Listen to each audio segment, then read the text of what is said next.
അങ്ങനെ നമ്മുടെ നാടുവട്ടിൻ്റെ 6ാമത്തെ ബർത്ത്ഡേ വന്നെത്തി. അപ്പോൾ ആദ്യമായിട്ട് അച്ചാച്ചനാണ് കേട്ടോ ഗിഫ്റ്റ് കൊണ്ട് കൊടുത്തത്. ഒരു കാറാണ് കൊടുത്തത്. അപ്പോൾ അത് കാലത്തേ കിട്ടിയ കാരണം അത് പൊട്ടിച്ച് കാലത്തേ തുടങ്ങി അതും കൊണ്ട് കളി തുടങ്ങി. പുള്ളിക്ക് ആരെങ്കിലും ഗിഫ്റ്റ് കൊണ്ട് കൊടുക്കണമെന്നൊന്നും വലിയ ആഗ്രഹമില്ല. പക്ഷേ എല്ലാവരും വരണം.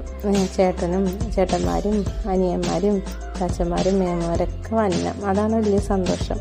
പിന്നെ ഒരു കേക്ക് മേടിക്കണം. പിന്നെ അവന് എന്തെങ്കിലുമൊക്കെ ആഗ്രഹം ഉണ്ടെന്നുണ്ടെങ്കിൽ അവൻ നേരത്തെ തന്നെ അച്ഛനോട് പറഞ്ഞിട്ടുണ്ടാവും.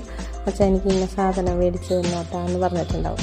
അപ്പോൾ ആൾ ഈ പ്രാവശ്യം അച്ഛനോട് പറഞ്ഞത് ഈ കാറായിരുന്നേ, റിമോട്ട് കൺട്രോളിൽ ഓടുന്ന കാർ മേടിച്ച് കൊടുക്കണമെന്ന് പറഞ്ഞിരുന്നു. അച്ഛൻ അത് നേരത്തെ മേടിച്ച് വെച്ചിട്ടുണ്ടായിരുന്നു. അപ്പോൾ അനിയന്മാരൊക്കെ വന്നു, എല്ലാവരും വന്നു. അപ്പോൾ പുള്ളിക്കാരന് ഭയങ്കര ഹാപ്പിയാണ്. പിന്നെ എല്ലാവർക്കും കൊടുക്കണ കാരണം കൊണ്ട് എന്തെങ്കിലും മേടിച്ചു കൊടുത്തു കഴിഞ്ഞാൽ എല്ലാവരും കൂടെ കളിക്കുന്നത് കൊണ്ട് നമുക്കും സന്തോഷം. അപ്പോൾ എല്ലാവരും വന്നിട്ടുണ്ട് നവനൂൻ്റെ പിറന്നാളായിട്ടാണ്. അപ്പോൾ നമുക്ക് നവനൂൻ്റെ പിറന്നാൾ ആഘോഷം കണ്ടാലോ. വേറെ പ്രത്യേകിച്ചൊന്നുമില്ല. എല്ലാവരും വന്ന് കേക്കൊക്കെ മുറിച്ച് ഒരു പായസം ഉണ്ടാക്കി കഴിച്ച് അങ്ങനെ എല്ലാവരും കൂടി സന്തോഷമായിട്ടുള്ളൊരു ദിവസം കടന്നുപോയി.